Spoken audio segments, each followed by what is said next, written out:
HealthWorks, a family wellness center.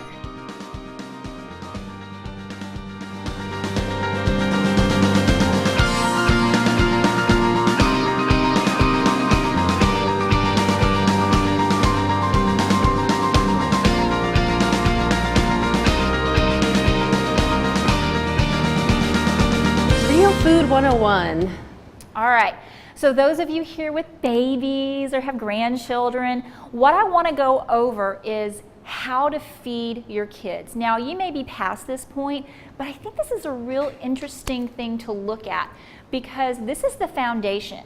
This is the foundation that we should have been based upon. So if you are not in this stage where you're feeding a baby or you don't have grandchildren or anything like that, let's look at this together though, because it's extremely important to understand where the foundation of health comes from. 4 to 6 months, 6 to 8 months, 8 to 12, and over 1 year, and different important notes that are on here. So this is a really handy chart for moms, for grandparents to have, because this will actually give you the foundation that good healthy nervous system needs. We know how our nervous systems with these young kiddos and stuff, they're not functioning very well these days, are they? Not at all. Okay, so we really need to make sure that we're focusing on good nutrition for healthy babies to give them a good healthy start. So 4 to 6 months, and reason why it's 4 to 6 months like this is because every baby's different, right? My son, you know, I nursed him until he was 6 months old, and then I started slowly introducing foods. But he was sated with just breast milk. But my daughter, on the other hand, you know, still to this day, if it's not nailed down, she'll eat it. So, so she needed a little bit more food a little bit earlier than he did, a little more solid food. So, you know, moms out there, you guys are your kids' best doctors. Okay, you know, don't let anybody take that feeling, that innate feeling away from you. You guys know what's best for your babies, okay? So, you know, they immediately try and take that power away from you as a mom, but really you know what's best for your baby. So really listen to yourself when it comes to things like that. So when we're looking at healthy fats, cod liver oil, you know, the green pastures cod liver oil, that's really where it's at when it comes to having a good basic nutrition there. And a half a teaspoon with food, okay, is good. Just make sure you don't put in any heated food or warmed up food, but you really shouldn't, at 4 to 6 months, you shouldn't be giving any warmed up food anyway to a child, unless it's, you know, breast milk or something like that. Runny egg yolks. Now, it's real important that it's just the yolks, okay? You want to lightly cook them so they're a little bit runny. Okay, because as Emily mentioned before, you don't want to overcook your eggs because that oxidizes the proteins in there. Okay, it's best to have sunny side up or over medium type eggs. Okay, now it's really important that it's just the yolks. That's where the majority of the nutrition is, but also the whites are where a lot of the allergies come from. Okay, so you don't want to feed whites to a baby at this point. Okay, all right, a ripe banana for a baby that's really hungry is really good, but ripe means it's got the brown spots on it. I'm not sure if you guys have seen studies that have shown that just as a banana starts to get the brown spots, that's when it has its highest nutrition. Yeah, cool, huh? Okay, so that is the best time. It is the tastiest, but also it contains its highest nutrition, so that's when it's right, when it just starts to get those brown spots. Okay, also with the banana, you can even just put in some breast milk in there too, to kind of give it that little extra supercharge in there of that breast milk for the baby. Okay, at this time, no vegetables between 4 and 6 months. No vegetables at this time. They really can't break down that cellulose in some vegetables at this time. Okay, all right, now we move on to 6 to 8 months. Okay, butter, coconut oil, cold pressed sesame oil, olive oil. This is where you're going to see a lot of the things that you would see in the homemade baby formula. Now, for those of you that weren't here at the beginning of the year when we actually did a homemade baby formula, Weston Price, that is on the blog. So you can take a look at that if that's something that, again, you want to supplement at any time.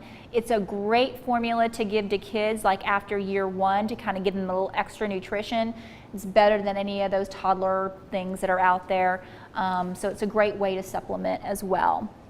Ripe mashed avocado, these are healthy fats, by the way, mixed with breast milk, and then we get into the proteins. This is when you can start adding in the broth. This is great. The broth is fantastic. And this is where we start doing the pureed meats, like liver pate. All right, really, kids will eat this stuff. All right? I know we all have our thoughts on it, and like, oh my gosh, I wouldn't eat that, but really, would you eat baby food out of a jar either? No. Okay, really, let's get real here. All right, this is real baby food. Okay, so pureed meats, yes, pureed chicken, ugh. But your kid will eat it.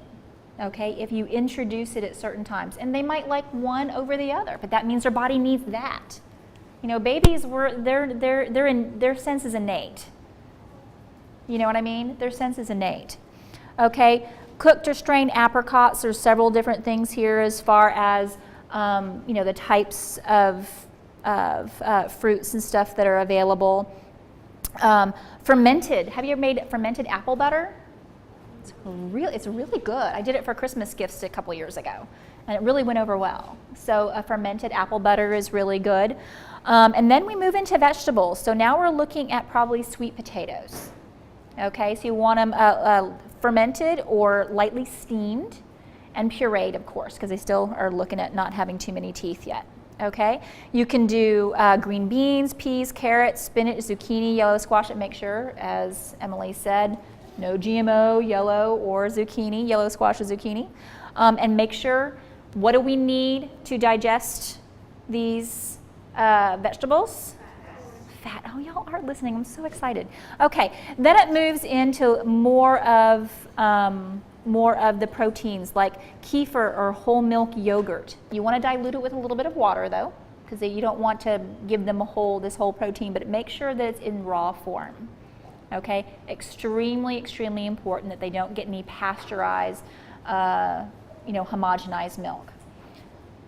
Really, when you're looking at commercial dairy, it is a white pus-filled substance, and I'm being gross on purpose because that's truly what it is. It's not even a real food any longer. Okay? All right, continue with all the healthy fats, the cod liver oil, avocado, everything. Okay, so protein, again, that is the yogurt and kefir. And you want cottage cheese, cultured cottage cheese is really good. Homemade meat stews, remember you want to make sure you puree them enough, and make sure you get plenty of that bone broth in there. This is where you really start amping it up with the bone broth. Raw fruits, you know, at this point between 8 and 12 months, they can start picking stuff up by themselves, and they can find their mouth, and it gets everywhere. It's lovely, especially blueberries. Have you ever done that before? Yeah, your kid's blue for three days. Okay, steamed vegetables cut into sticks, you know, something they can kind of gnaw on. Teeth are coming in, you know, they can do that. My favorite would be a pickled carrot. That's one of our favorite fermented foods at home. We take carrots and we do it just like you would make pickles. A little bit of garlic, a little bit of salt, and you've got the dill and things in there, and kind of gnaw on that. That'd be great. Really help their gums out. So you can do that and also get those probiotics in there.